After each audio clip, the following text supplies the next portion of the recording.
All right, questions for Coach Spavital? Offensively, I mean, 2 games, so you get a little snapshot of what you're thinking. Where are you where you thought you would be? Where are you in reality? You know, there's always an ongoing process of trying to keep improving weekly. I think we were farther ahead on the curve just based off of the experience that we have. I think we're a very mature team. You have an experienced quarterback, a lot of receivers, some pretty good continuity with the O-line, but we still got a long ways to go. We do. You know, I thought when you look at the Youngstown State game, we were a little sloppy at times. I thought we were up and down on certain things and made some mistakes that we shouldn't do. But, you know, where we're at overall, I think we're in a good spot. We are. Like, I think we're healthy. I think our kids mentally and physically are in the right spots. I think the culture's right.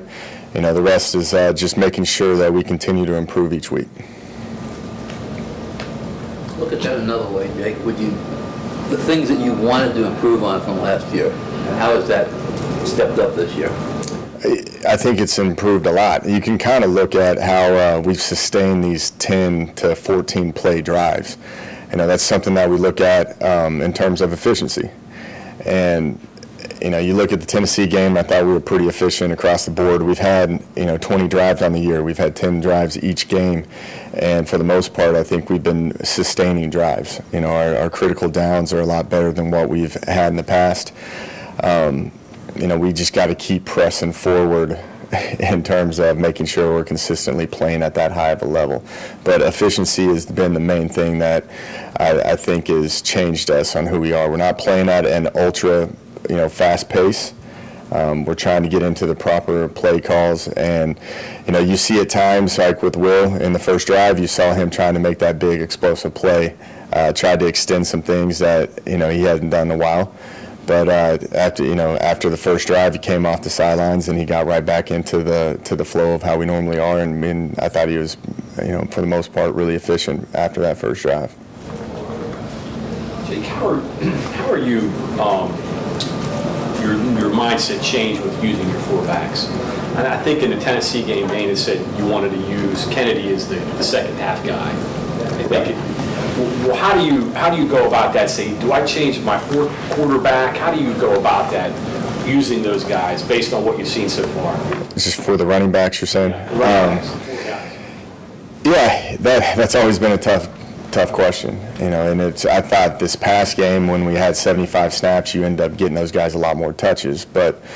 You know, overall, I think it goes through on how they perform throughout the course of the week. You know, Sinkfield got nicked up, and then it's just the next guy in. I think that's constantly going to keep changing throughout the course of this year. I thought Letty Brown had a breakout game, which I think that puts him in the talks of, you know, getting more touches as well. It's a healthy competition in that room.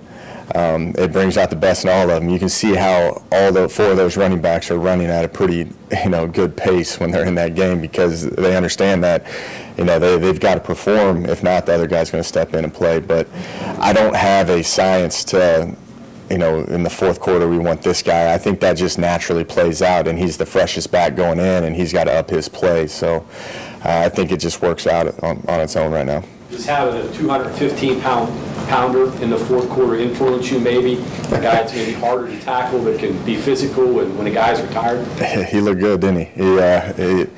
I think what Coach Blackwell did, I think he had around 50 yards after contact. It was about 48, I think, was the final number, which that's impressive for a freshman, and being 215 pounds, that's a load right there. And I think when you have that type of guy that can make those type of plays and keep the ball moving forward after contact, you got to keep, you know, feeding that guy the rock to see what happens.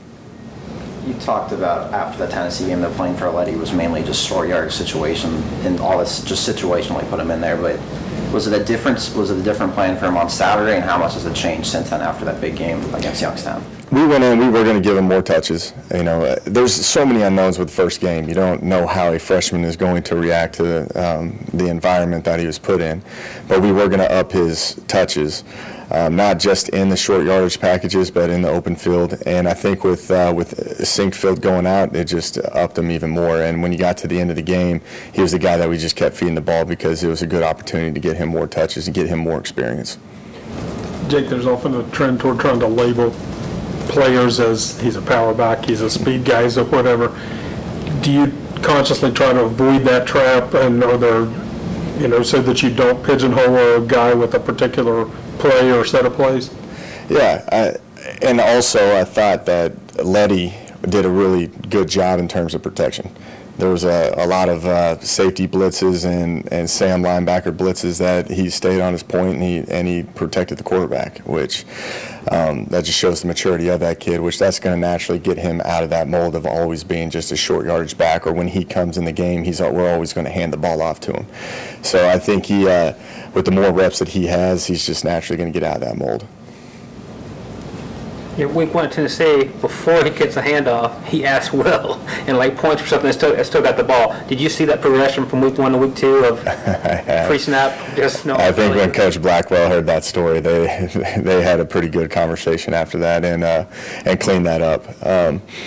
I think he's a very eager kid, and he's trying. He wants to be really good, and he's putting in a lot of work. You can see the improvements, not just from running the ball. We know that he can run hard and run through contact, but he's now starting to understand the timing of the play, of the gap schemes and the outside zones and the inside zones, and on top of that, of just being an all-around back. And you can see him naturally progressing each week. And I just laugh at those stories, because there's a lot that goes on in the heat of the battle, and it just Will's got that calm nature to just be like, listen, you got this guy right here, and just you worry about him, and I'll take care of the rest.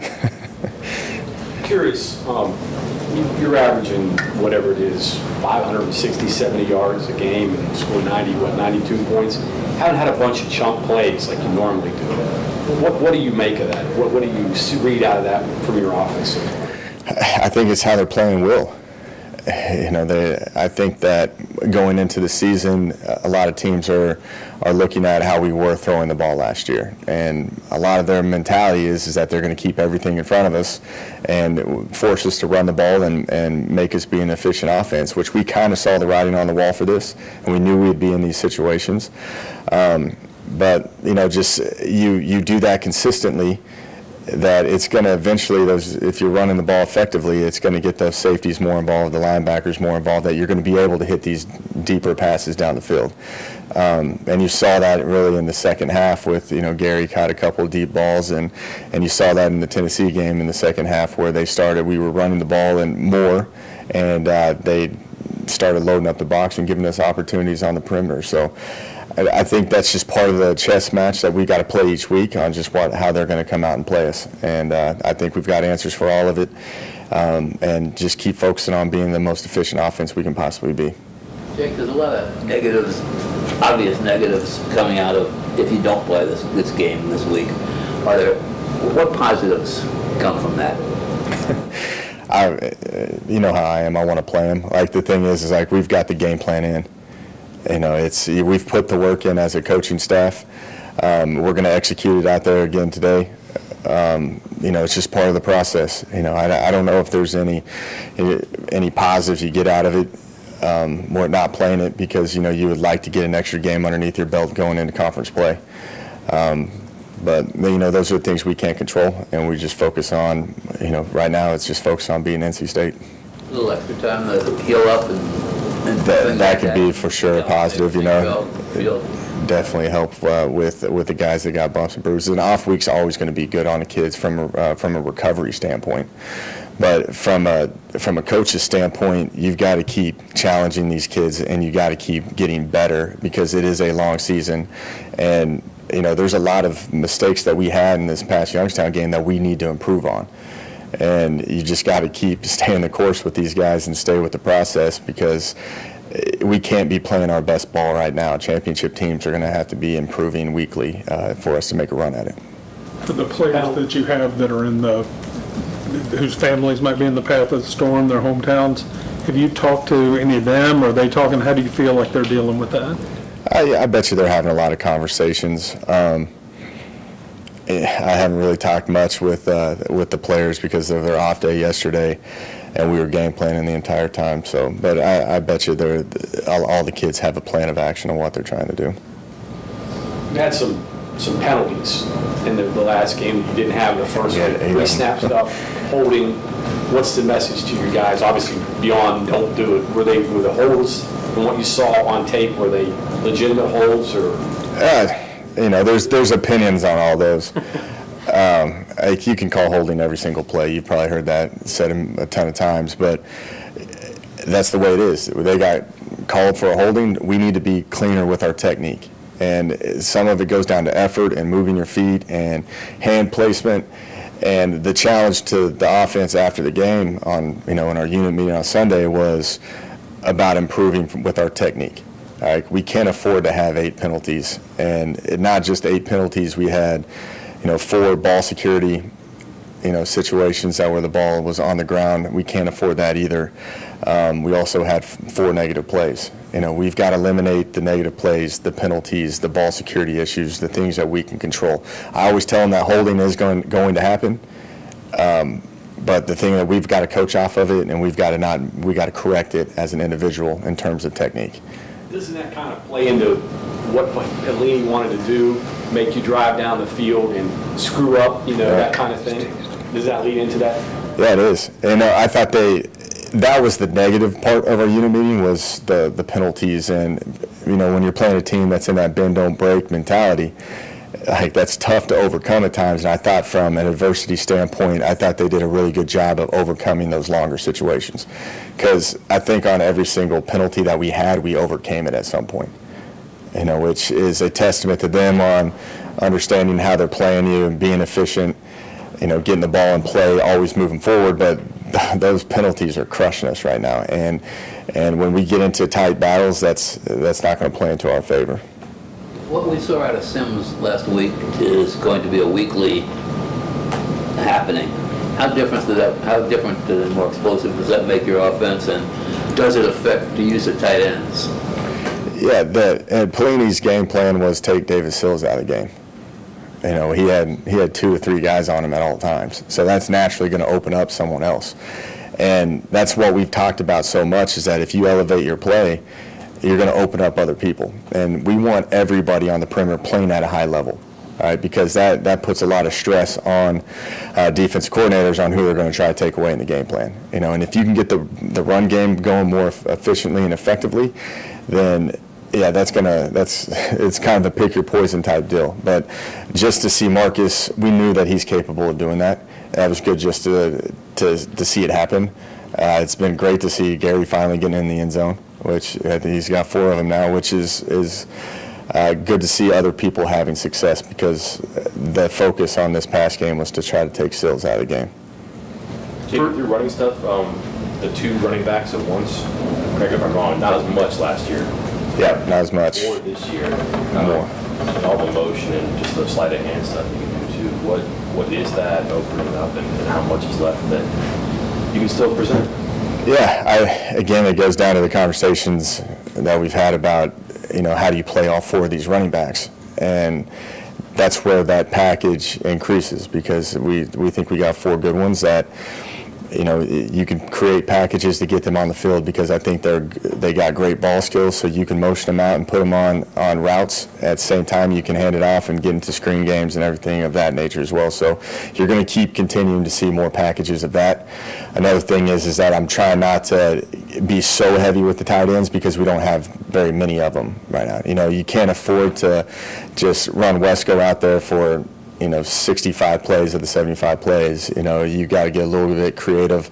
You got to be cautious of how many plays these kids are playing, and that's just kind of how these packages evolve. First game action for Allison. Any benefits? He only got 3 passes, I think, but just getting out there in the spotlight, what do you think of his performance? Just from the standpoint of walking out there in the Mountaineer field, there's a lot, you can get past the nerves. That's the first college game he's played in. you know, and I thought he handled it well. You know, there's always going to be nerves. You saw a lot of those young kids going in and getting their first opportunities out there, and they were nervous going out there, which I think the more you do that, the more calmer they're going to be. And I thought Jack handled it well. He had great poise, managed that offense pretty well for just the drive that he had. Was just a little off on that one throw, but you can correct that pretty easily. But very pleased with where Jack's at. Do you expect to have all 4 backs in your rotation this weekend? I'm trying to, yeah. That was a loaded question. How does Steele come so wide open on that seam route? It was just busted coverage. I think the one that the ball just carried out of the end zone. Jax, you're saying? No, wasn't it on Sills and Greer early? Oh, yeah, there was a little miscommunication on that one. Will thought he was taking it high, and he flattened the route off a little bit more. You know, that's a new concept that we're toying with, which is a good learning experience. You know, we ran that the first play where Yadney ended up getting the holding penalty. That was to Marcus on a deep post where we should have hit David Sills. That was on that first drive where Will was trying to hit the home run shot. Came back to that play a couple more times where we scored with Gary on that, and then the Sills play that was overthrown. Do you recall how much Will ran, what you sent in, and how much he checked off that Saturday? This game was, he didn't do very many checks because they were so cautious of, we called a lot of run. They were playing 4 guys in the box at times, you know, where we had to take advantage of that. So they didn't do anything to try to catch them off guard with stuff. So this was one of the games that kind of naturally played its course, not compared to the Tennessee game where he checked a lot. Because of the 2 opponents so far, have you run the ball differently or with different personnel? Did. We went a little more spread, more 4 wide with Youngstown, based off of how they were playing everybody. They were bracketing all the receivers, so it got to the point where there's not very many guys in the box at all. So we took advantage of that. More receivers out there to spread it out even. Spread it out, yeah. Jake, there was a lot made about Gary's 3-touchdown game on Saturday. What sort of improvements have you seen out of him maybe last year coming into this year? Not much. Like, he's obviously improved. He's gotten bigger. He's gotten faster. He's gotten leaner. You know, I think he's carrying his weight well. He's taking a lot of pride in blocking. You know, that's something that he improved off of. I think it's just finally now that we've got other weapons out there that is opening up a lot more opportunity for him vertically. And sometimes it's the right place at the right time. Will caught certain defenses, like in Tennessee, and certain checks that worked out for him. But we've always known that Gary can go get it. It's just finally he's actually crossing the end zone. Is Will taught to make those plays, like the pass interference against Marcus? He just kind of threw it up there, and I know he did that a couple times last year. Is that just the thing with Will and Marcus is that they're on the same page in terms of he knows that Marcus is going to run by anybody. So that's why he gets a little greedy at times and holds on it, and he was gonna bomb that one to the corner of the end zone almost. And Marcus there was a collision that kind of hurt the play, but that's what we're trying to eliminate, because I know that at times, like if we need it, Will can hold on to the ball as long as he can. He can throw it pretty far. But, you know, get to your second and third read, because that's why those routes to Marcus kept opening up. Like Marcus kept hitting that curl route is because everybody was running with Gary. So if you watch the tape on it, it's pretty interesting. You'll see 3 guys running with Gary and leave Marcus wide open. So, you know, they were not going to let us try to hit the deep shot. Dana addressed Chase's first start a little bit, but sliding in from tackle. You know, what do you and Wickline see out of that was promising? It was good. You know, I think there's still a healthy competition there. I thought both of them played well. There's still a long ways to go at that spot, but for the most part, from mentally, he's going to the right guys. You know, I think from a physical standpoint too, he knows what he's doing. He knows he plays with technique. That's been a pretty amazing story in terms of how he was a D lineman when I was here, and then he flipped to the O-line room, and now he's starting at right guard for us. So he knows that he's got a long ways to go, and he knows that we got to keep improving. So that's the importance of still trying to get this game in if we can. NC State is going to announce here in the next minute that the game this weekend is canceled. Well, there you go. Because of the hurricane. So Any other questions for Jake before we bring in Coach Gibson? Can you get Dana back in? Good? Come on, Jake. I'm good. Well, I don't have to do it.